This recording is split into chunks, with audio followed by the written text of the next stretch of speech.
Hi guys, I'm Heath Manning of Manning Cues. In this video I'm going to be discussing jump shots with you. There are many different types of jump shots, many different spins that you can put on a jump shot. The 4 shots that I'm going to show you in this video is going to be jumping your cue ball over a ball to make a ball, jumping your cue ball off a rail to make a ball, jumping a object ball and running your cue ball off one or more rails to make a shot, and jumping a object ball to make a jump bank shot with an object ball. I'll shoot the shots off the start of this video so you can see what I'm doing, and then what I'll do after that is I'll take you through the different ways to jump a cue ball. So the first shot you're looking at right now, we've got I'm solids on the table.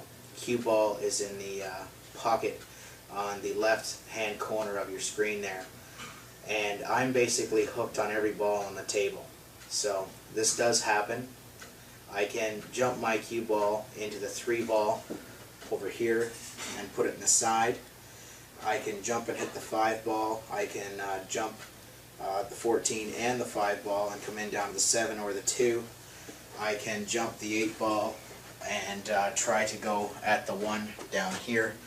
But just for this shot, I'm going to jump the cue ball over the 9 ball, and I'm going to play a 3 rail jump shot back on the 1 ball. Now it's very important when you're stroking your cue ball that you hit it exactly where you want to. You have to make sure that you're not adding spin if you don't want spin, because just like a regular shot, that will throw off your cue ball. So here's the first shot.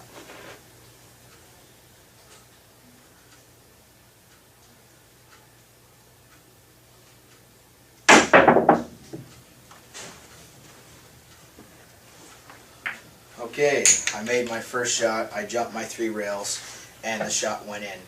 What I'm going to do is I'm going to change the configuration on the table, and I'm going to set up for my next shot. I'll be right back. This shot, guys, I'm going to try to jump my cue ball, which is stuck between 2 stripes. I don't have a realistic shot of hitting anything else on the table right now because there's not very much room between the balls. What I'm going to do is I'm going to shoot this cue ball off this rail. I'm going to try to jump the 9 ball and pot the 1. I'm going to try to shoot that for you now, and we'll see how it works, and then I'll explain it after.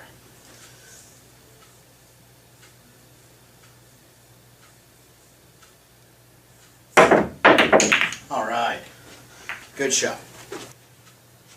The next shot I've got set up for you guys on the table, cue ball, jumping a strike ball into my object ball being the 5, and I'm going to try to place that in this side pocket.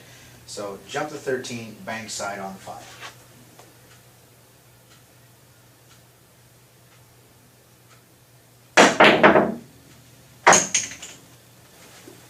Okay guys, I'm back with the last jump shot that I'm going to show you before I give you all the information on. This shot is just basically a natural jump shot. Just going to jump over these roll balls and place my object ball, being the stripe, in the side pocket.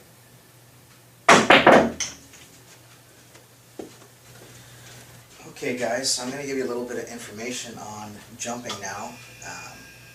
This information is what works for me. You may agree or disagree, but this will give you a good foundation to learn how to jump, and I'll just go through what I do when jumping. There's a couple different style of grips you can use when jumping. You can line up a jump shot, right? Say I'm just jumping in the side pocket. Line up your jump shot like you're shooting a regular shot, and then I just elevate into position and stroke that shot. Others prefer to change their rear hand into a dart throwing motion. They can really use their wrist, and they can really just poke at that cue ball. And honestly, if you're tall enough to get on the table and that feels comfortable shooting like a dart, use it. But for me, I'm short and I just feel more comfortable with a regular grip on the back of the cue. So when you're trying to jump, now I'm just going to jump into the side pocket. When I line up to shoot a jump shot, I line up just like I would my regular shot. I set my bridge, and then I work my way into position, and then I can just hit the ball and have no problems jumping it. Now, what happens is you have to use different angles for different lengths of shots. So for that shot that we just did, when we're jumping a ball that's, a diamond away or more from the cue ball, I keep a low angle on my cue. If I were a lot closer to my ball, instead of having this angle that I just had, I would be coming up quite a bit more to clear that ball to make that 3. Okay? The higher the angle, the higher your cue ball and quicker your cue ball will come up. The lower your angle, the further your cue ball will go off the table. So if I'm here and I'm 2 diamonds away, I would lower my angle so I would get more distance when making contact. So same shot, line up like I'm shooting a regular shot, get my bridge set, come into position. I don't have a high angle up here. I'm way down here because I need the cue ball to go across more table in the air. Okay. The object ball hit the back of the pocket and jumped out. It double kissed on the cue ball, but you get the idea, right? The cue ball cleared the 11 with no problem because I had the right angle for it to go that distance. Now, so just remember, higher the angle, the quicker the cue ball will pop up and clear. Lower the angle, the farther the cue ball will come up off the table and travel. Aiming a jump shot can be difficult, but you will make a lot more of your jump shots if you're learning by hitting center ball on the cue ball. If you hit any spin on the cue ball when you're aiming down at it, your cue ball will deflect. Instantly, it'll squirt one way or the other if you're on the right or left side of the ball. So only use that spin if you want to. So, for instance, I've got a 5 ball here, and I'm basically between a couple balls here, okay? I don't have a clear shot at my 5 ball. What I would do in this scenario is I would shoot just to hit over here. Okay, I would shoot just to hit over here on this rail, jumping the 11 and coming back on this angle at the 5. I'll try it, don't know if I'll make it, but what I'm going to do is I'm going to put some right English on the cue ball.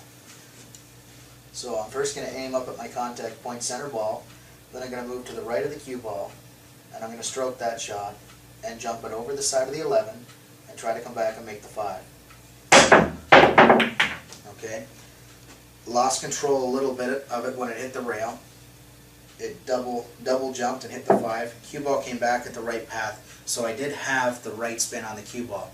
But understand, that spin is going to make or make you miss your shot. Now, if you want to apply backspin on your jump shot, instead of hitting in the regular spot up here, you're actually going to come down lower on the cue ball. So here would be your natural angle, right about the center of the cue ball on that angle.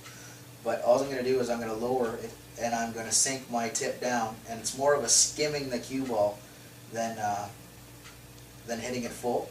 I'm only hitting it with a partial tip now. And I hit my ball and my cue ball traveled back and made me hit my 12. So if you want backspin, what you're going to do is on the cue ball, I'll come up there and show you. On a cue ball, this would be your natural contact point, okay, to jump the ball. What I did is I brought my tip down more to here, and now I only hit with the edge of my tip, and that caused me to put backspin on my cue ball. So that's good to know as well. You can put left spin, right spin, back spin. They all come into effect, so you're going to have to practice that with your equipment. You're going to have to practice your power on your stroke, and you will be making these shots in no time. Jumping is not difficult once you get down a good solid stroke. Loose on the backhand. You want to allow that cue to flow right through the cue ball, and these can be really enjoyable shots. I hope this video helped you guys. Please visit my website there on the bottom of the screen if you need anything, and please send me a comment and tell me what you think of the video. Thanks, guys.